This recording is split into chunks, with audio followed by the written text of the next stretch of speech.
So hello guys and welcome to my channel. आज मैं बात करने वाला हूँ ब्लैक बियर्ड के बारे में, क्योंकि ऑब्वियसली वन पीस के रीसेंट चैप्टर्स में हमें ब्लैक बियर्ड के बारे में बहुत सारी नई चीज़ें पता चली है।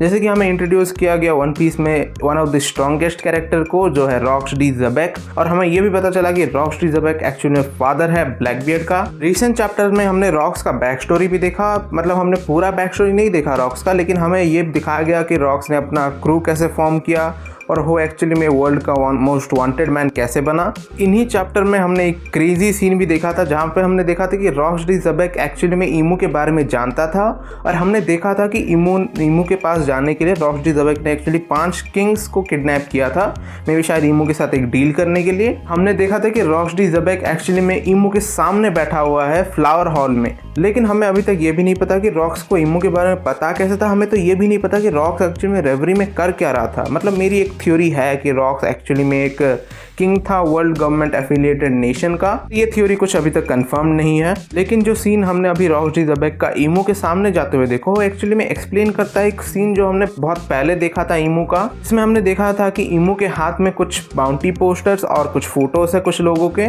उस टाइम पे हमें पता नहीं था कि ईमू के पास उन लोगों के बाउंटी पोस्टर्स या फिर फोटोज क्यों है, लेकिन अभी हमें पता चल चुका है कि ईमू के पास वो फोटोज क्यों थे। हमने देखा था कि ईमू के पास लूफी और ब्लैक बियर्ड के बाउंटी पोस्टर्स थे, जिसे उसने फाड़ के जमीन पे फेंका हुआ था, और हमने देखा था कि उसने स्टैब किया हुआ था प्रिंसेस शिराहोशी के फोटो को, और उसके हाथ में प्रिंसेस विवी का फोटो था। ऑब्वियसली हम पता था कि उसके पास प्रिंसेस शिराहोशी का फोटो है, क्योंकि वो one of the 3 ancient weapons Poseidon है। हमें अभी ये पता चल चुका है कि उसके पास लूफी का बाउंटी पोस्टर इसलिए था क्योंकि लूफी रीइंकार्नेशन था जॉय बॉय का। लूफी के पास नीका का डेविल फ्रूट है। अभी हमें पता है कि उसके पास प्रिंसेस विवी का बाउंटी पोस्टर था, क्योंकि वो प्रिंसेस विवी के एंसेस्टर लिली को जानता था। लेकिन इस चैप्टर के बाद हमें ये भी पता है कि उसके पास ब्लैक बियर्ड का पोस्टर इसलिए था क्योंकि एक्चुअल में रॉक्सडी ज़बेक ईमू से मिल चुका था और उसे जाके चैलेंज करके आया था। तो ऑब्वियसली अगर ब्लैक बियर्ड ज़बेक का सन है तो ईमू ऑब्वियसली उस पर नज़र रख रहा होगा। क्यों नहीं चाहता कि वापस से जो रॉक्स ने किया वैसा कोई कर ना पाए ब्लैक बियर्ड कभी। ऑब्वियसली रिसेंट चैप्टर में बहुत कुछ सारी चीज़ें पता चली ब्लैक बियर्ड के बारे में, तो अभी बहुत सारे लोग हैं जो थ्योरीज बना रहे हैं ब्लैक बियर्ड के बारे में कि शायद ब्लैक बियर्ड ईमू का क्लोन हो सकता है। मैंने पिछले वीडियो में मैंने भी ऐसा कुछ थ्योरी बताया था, लेकिन मैंने अभी रिसेंटली एक और थ्योरी देखा था कि जिसमें मतलब ऐसा था कि ब्लैक बियर्ड अब शायद रॉक्स का खुद का ही बेटा क्लोन ना हो, लेकिन एक्चुअली रॉक्स ने ब्लैक बियर्ड को मैथ्स के साइंटिस्ट के पास भेज दिया होगा, और ब्लैक बियर्ड एक्चुअली में जेनेटिकली एडवांस है, और इसीलिए जो हम सारी अजीब चीज़ें देखते हैं ब्लैक बियर्ड के बारे में कि उसे सोने की ज़रूरत नहीं है और उसे उस 2 डेविल फ्रूट पावर एक साथ यूज़ कर सकता है, तो वो शायद इसीलिए हो क्योंकि वो जेनेटिकली एडवांस्ड है।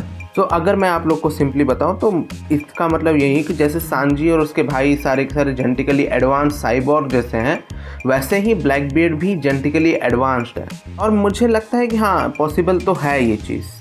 सो मैंने रिसेंट में एक और थ्योरी भी देखा था जहाँ पे लोग बोल रहे थे कि मे बी ज़बेक के पास एक सोल रिलेटेड डेविल फ्रूट हो, और वो मरने से पहले एक्चुअल में अपना सोल ब्लैक बियर्ड को ट्रांसफ़र कर दिया हो। इसी वजह से जो ब्लैक बियर्ड के शरीर में सारी अजीब चीज़ें हैं, उसके जो पावर्स हैं वो इसीलिए है। लेकिन ये मतलब थोड़ी इंटरेस्टिंग है, लेकिन मुझे नहीं लगता कि ये होने वाला है। और द रीज़न कि मुझे नहीं लगता कि ओडा इस रूट पर जाएंगे वन पीस में, क्योंकि अभी तक हमने देखा है कि ओडा जो स्टोरी लिख रहे हैं वन पीस का वो है the story of inherited wills. जैसे कि हमने देखा है कि ऑब्वियसली शैंक्स ने रॉजर का विल इनहेरिट किया है, लूफी ने दोनों रॉजर और जॉय बॉय का विल इनहेरिट किया है, और हमने रिसेंट में वानो में भी देखा था कि कैसे मोमोनोस्के ने कोज़ुकी ओडिन का विल इनहेरिट किया। और यही मेरा रीज़न है कि जो वन पीस है वो स्टोरी है इनहेरिटेड विल्स का, ना कि ट्रांसफर सोल का। इसलिए मुझे नहीं लगता कि ओडा इस रूट पे जाने वाला है वन पीस में। जो साइबोर्ग या फिर जेनेटिकली एडवांस का है वो मुझे लगता है कि पॉसिबल है। और इसमें मैंने भी अपना एक खुद का थ्योरी बनाया है कि कैसे ब्लैक बियर्ड में भी उसके जो स्पेशल पावर है 2 डेविल फ्रूट का, उसकी एक्चुअली बॉडी स्पेशल नहीं है। मे बी जो डेविल फ्रूट उसके पास है the Yami Yami no Mi, may be वो स्पेशल डेविल फ्रूट है। मैंने अपना एक पूरा वीडियो बनाया इस थ्योरी पे, अगर आपको वीडियो देखना है तो मैं और डिस्क्रिप्शन में लिंक दे दूंगा उस वीडियो की। बट अभी रिसेंट चैप्टर्स में रॉक्स की बैक स्टोरी देखने के बाद मुझे डेफिनेटली लगता है कि ब्लैक बियर्ड एक्चुअली में फॉलो कर रहा है रॉक्स के फुटस्टेप्स में ही, क्योंकि एक्चुअली में हमने ब्लैक बियर्ड को जो चीज़ें वन पीस के सीरीज़ में करते हुए देखी हैं वो बहुत ही सिमिलर है जो हमने रॉक्स को इस चैप्टर में करते हुए देखा। जैसे कि हमने देखा था कैसे ज़बेक वर्ल्ड गवर्नमेंट शिप्स और पायरेट शिप्स को लूटता था अपने क्रू को फंड करने के लिए और ग्रो करने के लिए। सिमिलरली हमने देखा था कि ब्लैक बियर्ड ने कैसे मरीन फोर्ड वॉर के बाद जो कि व्हाइट बियर्ड पायरेट्स के रेमिनेंट से जो कि बच गए थे मरीन फोर्ड वॉर में, उनके पास जाके उन्हें डिफीट किया था ताकि वो व्हाइट बियर्ड की टेरिटरीज को लेके एक योंको बन पाए। हमने ये भी देखा था कि रॉक्स कैसे डेवी बैक फाइट्स में पार्टिसिपेट करता था, जो कि बहुत ही क्रूल गेम्स थे, और वहाँ पे वो एक्चुअली में स्ट्रॉन्ग पायरेट्स को जीतता था और उन्हें एक्चुअली में अपने क्रू में ऐड कर लेता था। वैसे ही हमने देखा ब्लैकबियर्ड कैसे इम्पेल डाउन के लेवल 6 में चला गया था, जहाँ पे सारे के सारे डेंजरस क्रिमिनल्स को रखा जाता है। वहाँ पे भी जाके उसने उन स्ट्रॉन्गेस्ट क्रिमिनल्स में भी उन लोग को फाइट करवाया, और जो भी लास्ट में खड़े रहे, जो भी लास्ट तक बच पाए, उन सबको ब्लैकबियर्ड ने अपने क्रू में ज्वाइन कर लिया। हमने बैक स्टोरी में ये भी देखा कि कैसे रॉक्स ने एक्चुअली में हाचिनोसु आइलैंड को कैप्चर किया और उसे एक्चुअली में अपना होम बेस बना लिया। और हमें ये भी देखा था कि उसने जो भी सारे क्रिमिनल्स थे हाचिनोसु पे, उसे अपने क्रू में ज्वाइन कर लिया। और हमने तो सीरीज़ में देख ही लिया है कैसे ब्लैकबियर्ड ने हाचिनोसु को कैप्चर किया और वो उसे अपना होम बेस बना भी चुका है। इन सब के अलावा हमने ब्लैकबियर्ड को एक और चीज़ भी करते हुए देखा है, जो कि है पावरफुल डेविल फ्रूट्स कलेक्ट करना। वो उन एक्चुअली पावरफुल डेविल फ्रूट्स को कलेक्ट करता है और उसे अपने क्रूमेट्स को देता है, ताकि वो अपने क्रू को और भी स्ट्रॉन्ग बना पाए। ऑब्वियसली उससे क्रू के और स्ट्रॉन्ग बनाने का कोई ना कोई पर्पस तो होगा ही। जो सब मैंने आप लोग को अभी बताया, उससे एक्चुअली हम फाइंड कर सकते हैं ब्लैकबियर्ड के एक्चुअल गोल्स क्या है वन पीस के सीरीज़ में। और अभी मैं आप लोग को बताने वाला हूँ कि मुझे क्या लगता है कि ब्लैकबियर्ड के मेन गोल्स क्या हैं। तो जो पहला गोल मुझे ब्लैकबियर्ड का लगता है वो है कि to become the king of the world and find the One Piece. क्योंकि ऑब्वियसली ज़ेबेक्स का ड्रीम था कि वो किंग ऑफ द वर्ल्ड बनना चाहता है, तो ऑब्वियसली वो ब्लैकबियर्ड का भी ड्रीम होगा। और मुझे डेफिनेटली लगता है कि ब्लैकबियर्ड वन पीस को भी ढूंढना चाहता है, और इसका रीज़न ये है कि ब्लैकबियर्ड का जो सेकंड गोल है वो मुझे लगता है कि है नॉलेज उन चीज़ों के बारे में जो कि इस वर्ल्ड में थे 800 ईयर्स पहले या फिर वॉइड सेंचुरी में। मुझे ऐसा इसीलिए लगता है क्योंकि हमने देखा है ब्लैकबियर्ड को बहुत सारी चीज़ों में इंटरेस्ट दिखाते हैं वन पीस में, और हमें ये भी पता है कि ब्लैकबियर्ड को एक्चुअली में बहुत सारी चीज़ें पता है जो कि वन पीस के वर्ल्ड में एक नॉर्मल पर्सन को नहीं पता। और मुझे डेफिनेटली लगता है कि ब्लैकबियर्ड चाहता होगा कि उसे वन पीस के वर्ल्ड के बारे में जो भी चीज़ें उसे ना पता हो उसे पता चले। लेकिन ये सब करने के लिए ऑब्वियसली ब्लैकबियर्ड को इमू से मिलना होगा। जैसे कि ज़ेबेक ने कहा था कि वो वापस आएगा, ब्लैकबियर्ड को उसकी जगह पे जाना होगा इमू के पास, और एक्चुअली में उसे इमू और वर्ल्ड गवर्नमेंट दोनों को ही डिफीट करना होगा उसके ये दोनों गोल्स कंप्लीट करने के लिए, अगर ये दोनों उसके गोल्स हैं तो। लेकिन जो ब्लैकबियर्ड का थर्ड गोल मुझे लगता है वो है रिवेंज। रिवेंज किसके लिए अगर तुम मुझे पूछ रहे हो, revenge for the death of his father Rocks D ज़ेबेक।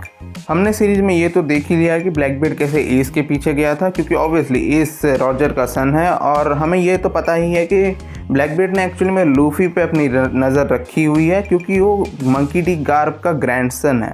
क्योंकि रॉजर और गार्प ही जो मेन फोर्सेस थे जिसने रॉक्स डी ज़ेबेक को डिफीट किया था, और एस के डेथ का सबसे बड़ा कारण भी ब्लैकबियर्ड ही था। और हमने सीरीज़ में ये भी देखा है कि कैसे एक बार ब्लैकबियर्ड रेवोल्यूशनरी आर्मी के सीक्रेट बेस पे अटैक कर दिया था। ऑब्वियसली उसने किसी और पर्पस से किया होगा, मेनली कि मतलब उसे नॉलेज चाहिए होगा वर्ल्ड का या फिर अपने स्ट्रेंथ को दिखाने के लिए। लेकिन मुझे लगता है उसमें कोई ना कोई एक पार्ट तो होगा रिवेंज का, क्योंकि ड्रैगन भी गार्प का सन है। और हम शैंक्स और ब्लैकबियर्ड के बारे में कैसे ही बोल सकते हैं, हमने सीरीज़ के स्टार्ट से ही देखा है कि ब्लैकबियर्ड और शैंक्स एक दूसरे के पीछे हैं और उन्होंने हमेशा एक दूसरे पे नज़र रखे रहते हैं। और ये भी चीज़ है कि शैंक्स एक्चुअल में एक अप्रेंटिस था रॉजर का, और रॉजर और गार्प ही मेन फोर्सेस थे जिसने एक्चुअल में ज़ेबेक को डिफीट किया था या फिर मारा था आई गेस। और अगर आपको याद है, शैंक्स एक्चुअली में सन है फिगरलैंड गार्लैंड का, जो एक्चुअली में एक सेलेस्टियल ड्रैगन है और वो लीडर भी है होली नाइट्स का। और हमें ये भी बताया गया था कि उसने अपना नाम बनाया था गॉड वैली इंसिडेंट में, लेकिन हमें ये नहीं बताया गया कि उसने गॉड वैली इंसिडेंट में किया था अपना नाम बनाने के लिए। मे बी ऐसा पॉसिबल है कि उसका भी कोई हाथ हो रॉक्स को डिफीट करने में, और इसीलिए मे बी ब्लैकबियर्ड शैंक्स के पीछे भी हो और वर्ल्ड गवर्नमेंट के भी। मे बी हमने जो ब्लैकबियर्ड को व्हाइट बियर्ड को मारते हुए देखा था उसका डेविल फ्रूट लेके स्ट्रॉन्ग बनने के लिए, मे बी वो एक्चुअली में एक रीजन नहीं था बस। शायद गॉड वैली इंसिडेंट में मे बी व्हाइट बियर्ड ने एक्चुअली में रॉक्स को बिट्रे कर दिया हो, क्योंकि हमें पता है कि रॉक्स पायरेट बहुत ही ज़्यादा स्ट्रॉन्ग थे और मुझे नहीं लगता कि बस गार्प, रॉजर, पायरेट्स और नेवी मिलकर उन्हें रोक पाए होंगे। मे बी उस पॉइंट पे एक्चुअली में व्हाइट बियर्ड ने बिट्रे कर दिया होगा रॉक्स को, शायद इसीलिए ब्लैक बियर्ड ने व्हाइट बियर्ड को मारा हो। हाँ, शायद ब्लैक बियर्ड का मेन गोल रिवेंज ना हो, लेकिन मुझे डेफिनेटली लगता है कि ब्लैक बियर्ड के हर गोल में रिवेंज एक्चुअली में एक पार्ट प्ले करता है, क्योंकि ब्लैक बियर्ड को एक्चुअली में रॉक्स की लेगेसी फॉलो करनी है और उसे किंग ऑफ द वर्ल्ड बनना है। बट ये सब बस मेरी थ्योरीज है। आप मुझे कमेंट सेक्शन में बता सकते हैं कि आपको क्या लगता है, और अगर आपको ये वीडियो पसंद आई हो तो drop down a like, subscribe to my channel and keep थ्योराइजिंग।